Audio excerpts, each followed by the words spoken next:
Hello दोस्तों, नमस्कार। कैसे हैं आप लोग? फ्रेंड्स, आज के वीडियो में हम लोग TST PST GRC NEET GRF के अंतर्गत राजनीति शास्त्र का प्रैक्टिस सेट नंबर 55 हल करेंगे। फ्रेंड्स, जिसमें हम लोग अभी टेस्ट पेपर हल कर रहे हैं। तो हम लोगों ने टेस्ट पेपर 1 हल कर लिया है। टेस्ट पेपर 2 में हम लोगों ने लगभग 50 प्रश्नों को देख लिया है। उसके आगे के प्रश्नों को हम लोग इस वीडियो में देखेंगे, जो कि आपको पार्ट 2 के नाम से है। तो फ्रेंड्स, चलिए वीडियो को स्टार्ट करते हैं और देखते हैं आज का टेस्ट पेपर 2 का दूसरा भाग। तो फ्रेंड्स, चलिए पहले प्रश्न से स्टार्ट करते हैं। तो फ्रेंड्स, हम लोगों ने लगभग 50 प्रश्नों को देख लिया था। उसके आगे के प्रश्नों को देखेंगे, जिसमें हम लोग प्रश्न नंबर 51 से देखेंगे। तो चलिए प्रश्न नंबर 51 को देखते हैं और देखते हैं कि प्रश्न नंबर 51 क्या कह रहा है। तो फ्रेंड्स, प्रश्न नंबर 51 कह रहा है कि निम्नलिखित देशों में अध्यक्षात्मक शासन प्रणाली है। ठीक है, यानी कि इस चारों ऑप्शन में से किस किस देश में अध्यक्षात्मक शासन प्रणाली है। यानी कि वहाँ पे क्या होता है कि संघात्मक व्यवस्था न होकर क्या होती है, अध्यक्षात्मक शासन प्रणाली होती है, यानी कि राष्ट्रपति की जो होती है मुख्य भूमिका होती है। तो फ्रेंड्स, देखते हैं जो इसका राइट आंसर होगा प्रश्न नंबर 51 का। तो इसका राइट आंसर हमारा हो जाएगा ऑप्शन ए, जिसके अंतर्गत हमारा अमेरिका, स्विट्जरलैंड और फ्रांस है। ठीक है, यानी कि अमेरिका और स्विट्जरलैंड और फ्रांस में क्या है, आपके अध्यक्षात्मक शासन प्रणाली है, यानी ऑप्शन ए राइट आंसर हो जाएगा प्रश्न नंबर 51 का। अगले प्रश्न को देखते हैं, प्रश्न नंबर 52। प्रश्न नंबर 52 देखिए क्या कह रहा है।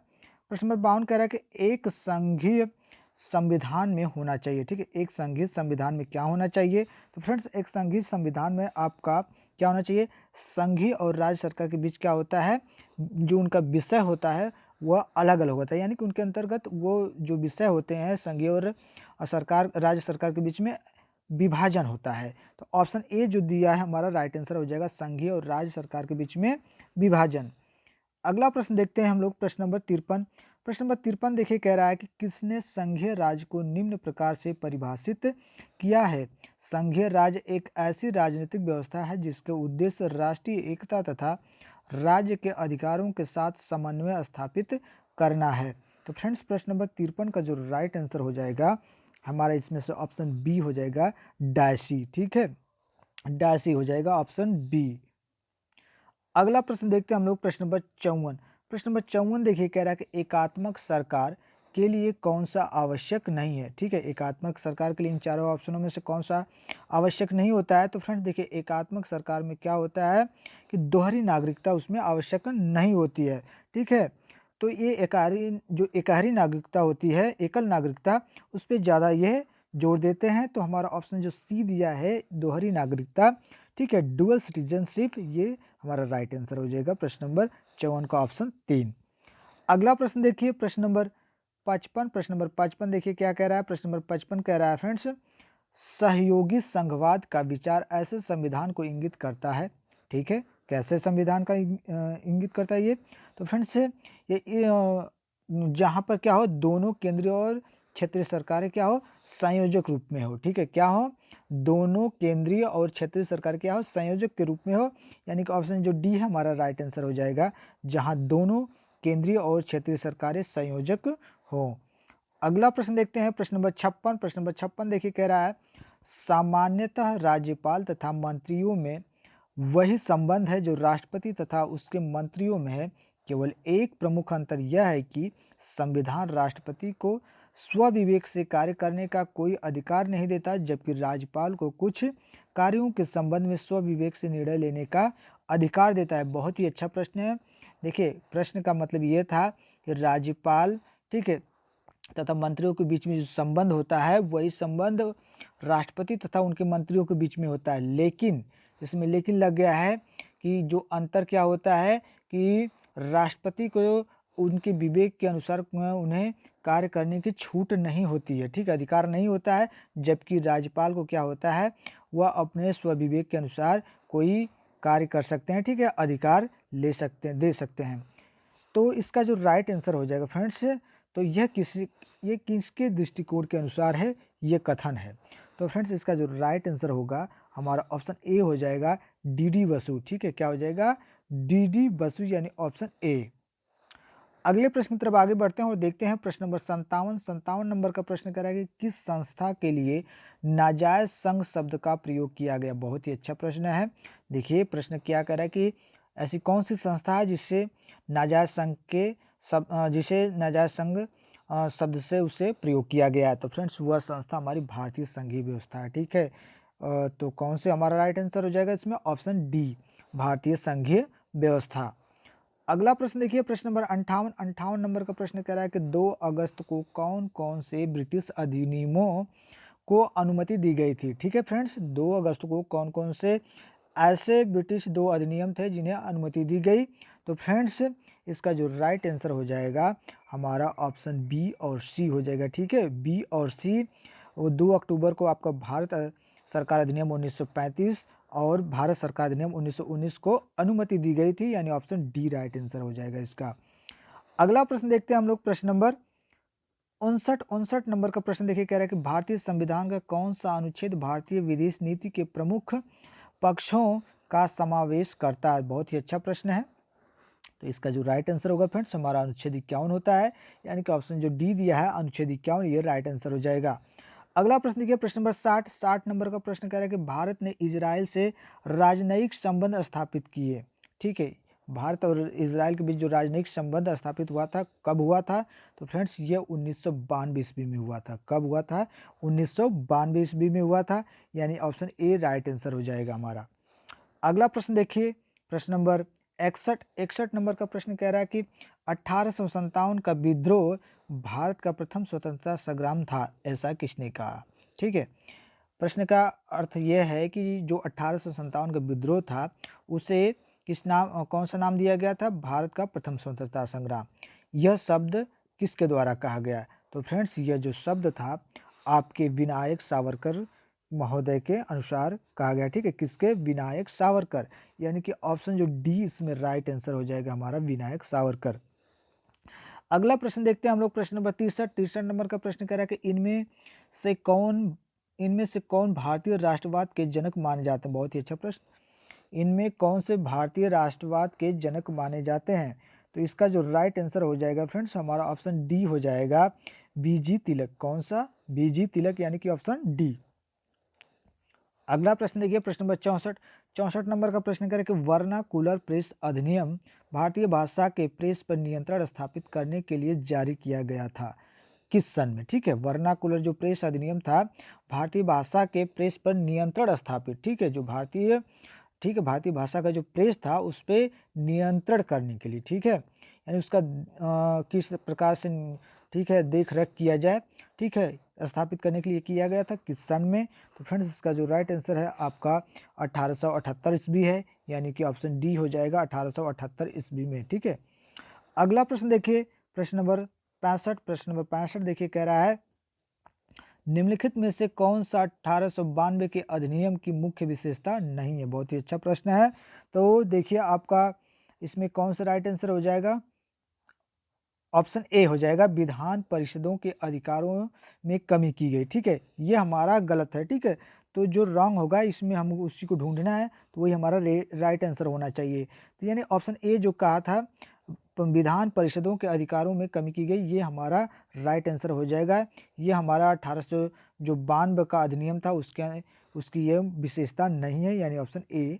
ठीक है, अगला प्रश्न देखते हैं हम लोग, प्रश्न नंबर 66 नंबर का प्रश्न देखिए, कह रहा है कि किसने कहा था कांग्रेस की स्थापना का उद्देश्य अंग्रेजी साम्राज्य को खतरे से बचाने का प्रयास करना था। बहुत ही अच्छा प्रश्न है। तो प्रश्न नंबर 66 का जो राइट आंसर होगा फ्रेंड्स हमारा ऑप्शन सी हो जाएगा, लाला लाजपत राय। ठीक है, लाला लाजपत राय ने कहा था कि कांग्रेस की स्थापना का उद्देश्य क्या है?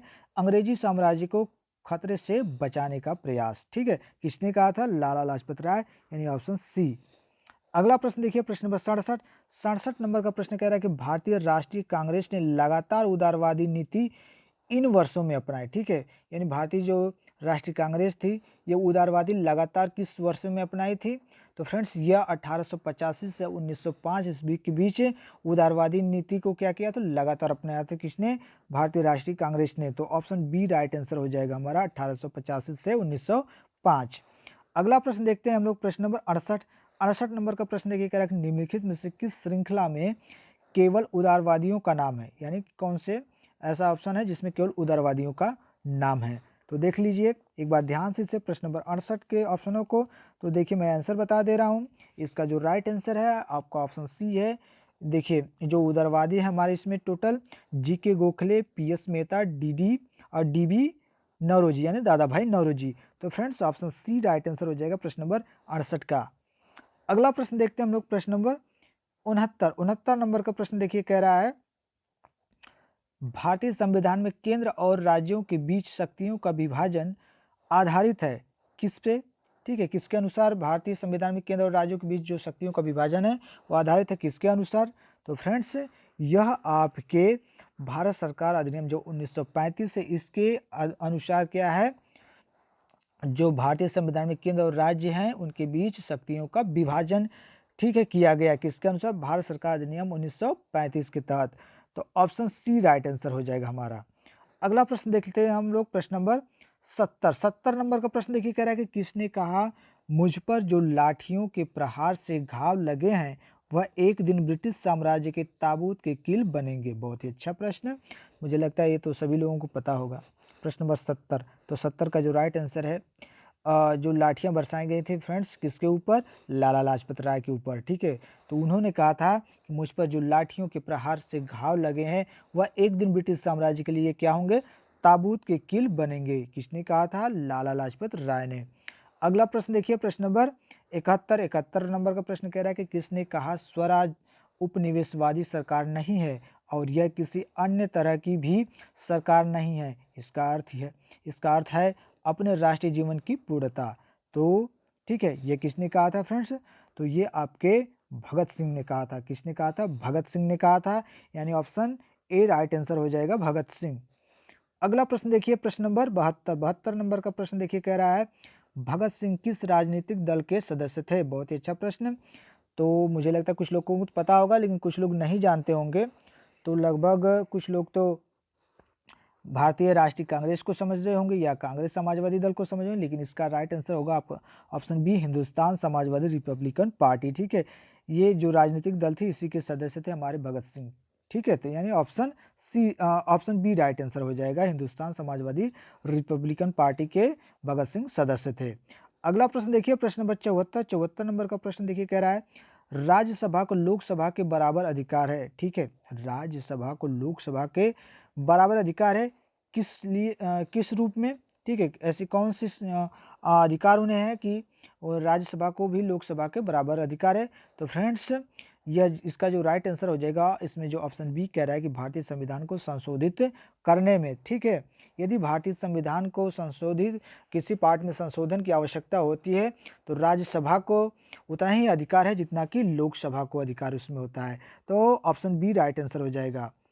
अगला प्रश्न देखिए प्रश्न नंबर 75 नंबर का प्रश्न कह रहा है निम्नलिखित में से कौन से सिद्धांत पर भारत में संसदीय लोकतंत्र कार्यरत है? बहुत अच्छा प्रश्न है। प्रश्न नंबर 75 का जो राइट आंसर है आपका ऑप्शन इसमें देखिए कौन सा हो जाएगा। इसमें फ्रेंड्स कोड दिया है, थोड़ा सा ये दिख नहीं रहा था। ठीक है, तो आपका देखिए कौन सा राइट आंसर हो जाएगा प्रश्न नंबर 75 का। तो इसमें हमारा देखिए पहला इसमें क्या पूछा है? कार्यरत है, तो पहला हमारा हो जाएगा। ठीक है, थोड़ा सा पहला हमारा हो गया। इसके बाद हमारा तीसरा भी हो जाएगा और चौथा हो जाएगा। ठीक है, यानी कि 1/3 4th, तो 1/3 4 यानी कि 1 3 और 4। तो हमारा ऑप्शन सी राइट आंसर हो जाएगा 1 3 और 4।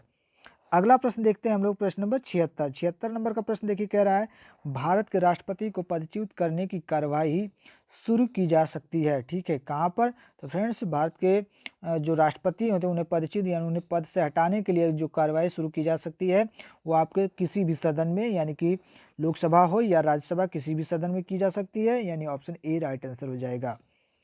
अगला प्रश्न देखिए प्रश्न नंबर 77 नंबर का प्रश्न देखिए कह रहा है कि भारतीय संविधान के किस अनुच्छेद में यह उल्लेखित है कि प्रधानमंत्री की नियुक्ति राष्ट्रपति करेगा और अन्य मंत्रियों की नियुक्ति राष्ट्रपति प्रधानमंत्री की सलाह पर करेगा? तो फ्रेंड्स वह अनुच्छेद आपका 75(1) है। कौन सा? 75(1) है, यानी कि ऑप्शन बी। अगले प्रश्न की तरफ आगे बढ़ते हैं, देखते हैं हम लोग प्रश्न नंबर 78 नंबर का प्रश्न देखिए क्या कह रहा है। 78 नंबर का प्रश्न कह रहा है कि निम्नलिखित में से कौन सा सर्वोच्च न्यायालय का अधिकार गलत रूप से सूचीबद्ध है?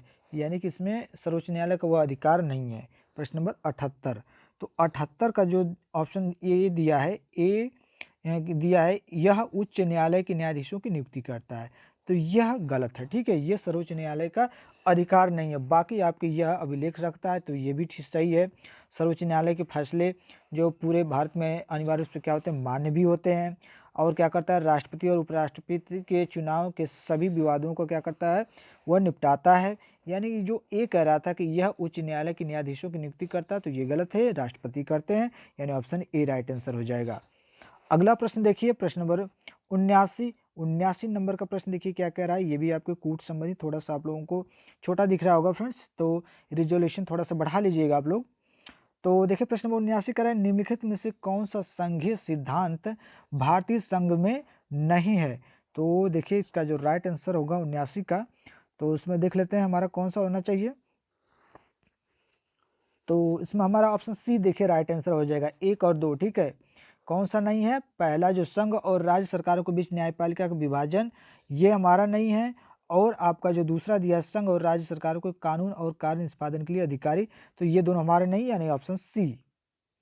अगला प्रश्न देखते हैं हम लोग, प्रश्न नंबर 81 नंबर का प्रश्न देखिए कह रहा है कि अंतर्राज्यीय परिषद की स्थापना की जा सकती है, ठीक है, किसके द्वारा की जा सकती है। तो फ्रेंड्स ये आपके राष्ट्रपति के द्वारा की जा सकती है। किसके द्वारा, राष्ट्रपति के द्वारा अंतर्राज्यीय परिषद की स्थापना की जा सकती है, यानी ऑप्शन बी। अगला प्रश्न देखते हैं, प्रश्न नंबर 82 नंबर का प्रश्न कह रहा है कि पंचायती राज के द्विस्तरीय मॉडल की अनुशंसा की। बहुत इजी प्रश्न है यह प्रश्न, यदि आपको नहीं आ रहा है तो अभी आपकी तैयारी बहुत कम है, ना के बराबर है, ठीक है।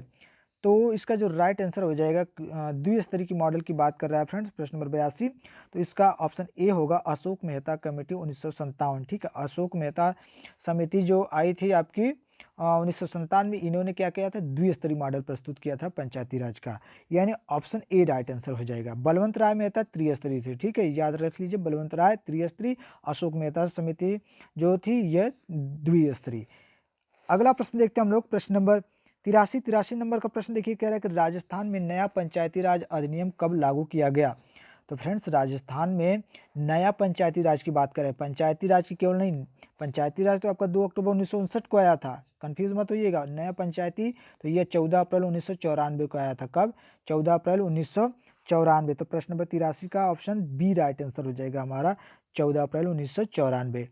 अगला प्रश्न देखिए, प्रश्न नंबर 84 नंबर का प्रश्न कह रहा है कि राजस्थान पंचायती राज अधिनियम 1994 में कितनी धाराएं हैं। तो फ्रेंड्स जो राजस्थान का पंचायती राज अधिनियम 1994 है, उसके अंतर्गत जो धाराएं हैं आपके 121 हैं, कितनी टोटल 121 है, यानी ऑप्शन बी।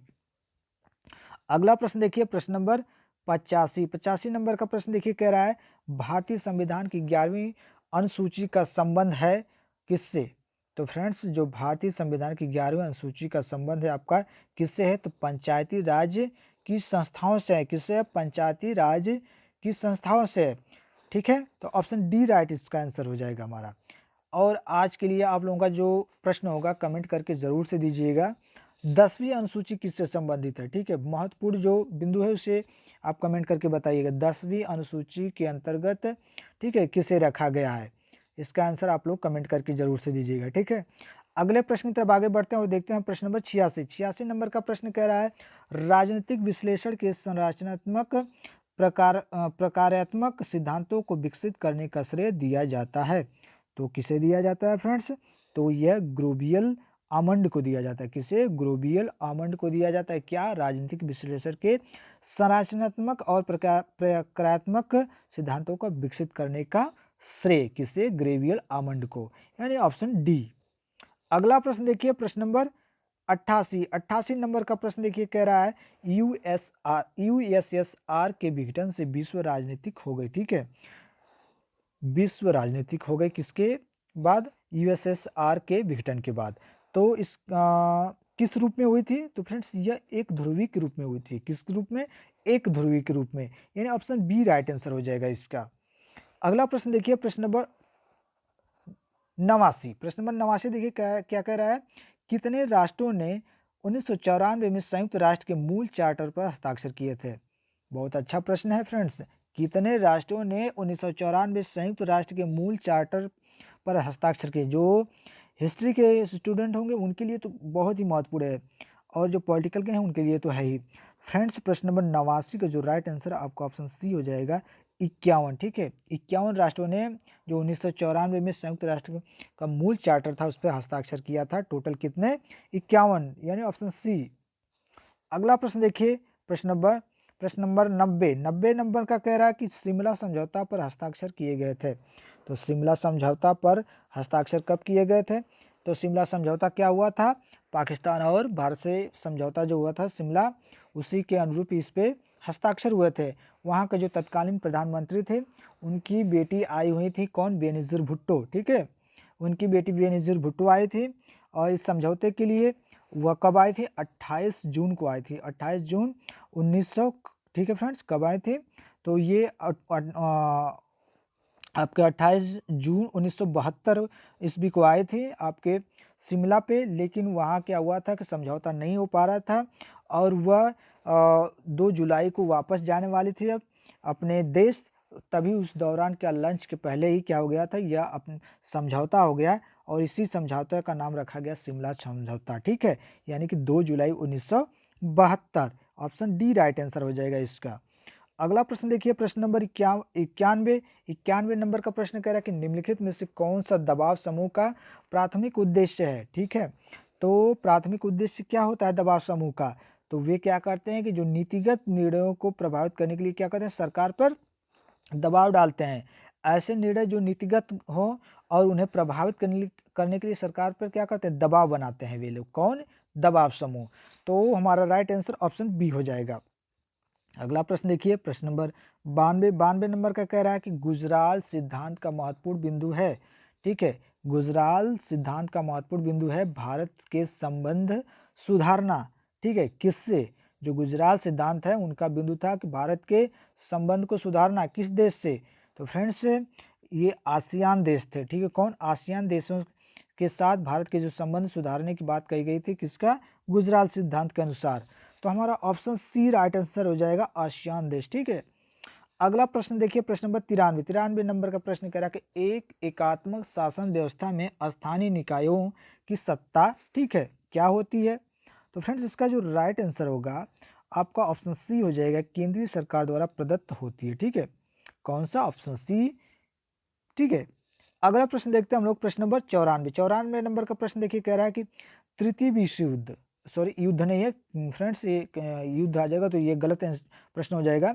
प्रश्न है तृतीय विश्व युद्ध यानी थर्ड वर्ल्ड शब्द। ठीक है, जो तृतीय विश्व यह शब्द जो था किस महाद्वीप के देशों के लिए प्रयुक्त नहीं किया जाता है? ठीक है, प्रश्न देखिए कह रहा है कि जो तृतीय विश्व क्या है, विश्व शब्द है, ठीक है, यह किस महाद्वीप के देशों के लिए प्रयुक्त नहीं किया जाता? बहुत ही अच्छा प्रश्न है। तो फ्रेंड्स यह यूरोप। ठीक है, यूरोप जो महाद्वीप है इससे तृतीय विश्व शब्द से प्रयुक्त नहीं किया जाता है, यानी ऑप्शन बी यूरोप। अगला प्रश्न देखिए, प्रश्न नंबर 95 कह रहा है कि भारत जैसे राष्ट्रों के लिए संघवाद का सर्वोत्तम रूप है। ठीक है, किस प्रकार से? तो फ्रेंड्स इसका जो राइट आंसर है आपका ऑप्शन सी है, सहकारी संघवाद। ठीक है, सहकारी संघवाद यानी ऑप्शन सी। अगला प्रश्न देखते हैं हम लोग, प्रश्न नंबर 96 नंबर का प्रश्न कह रहा है कि किस वर्ष में संयुक्त राष्ट्र संघ की महासभा ने हिंद महासागर शांति क्षेत्र का प्रस्ताव पारित किया था? बहुत ही अच्छा प्रश्न है। तो फ्रेंड्स वह कौन सा ईयर था? तो वह आपका 1977 था। कौन सा? 1977। ठीक है, ऑप्शन सी राइट आंसर हो जाएगा।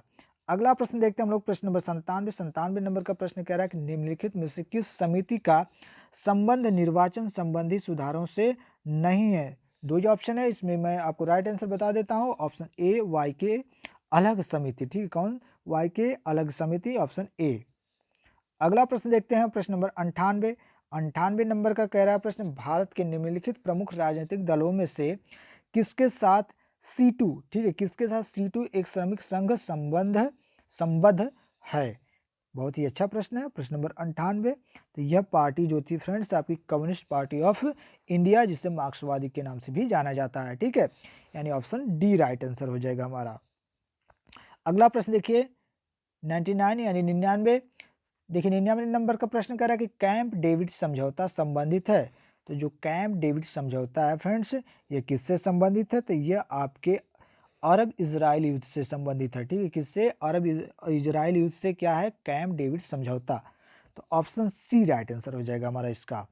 आइए देखते हैं प्रश्न नंबर 100 और ये आखिरी प्रश्न होगा। तो आखिरी प्रश्न का आंसर आप लोग देखिए क्या हो सकता है।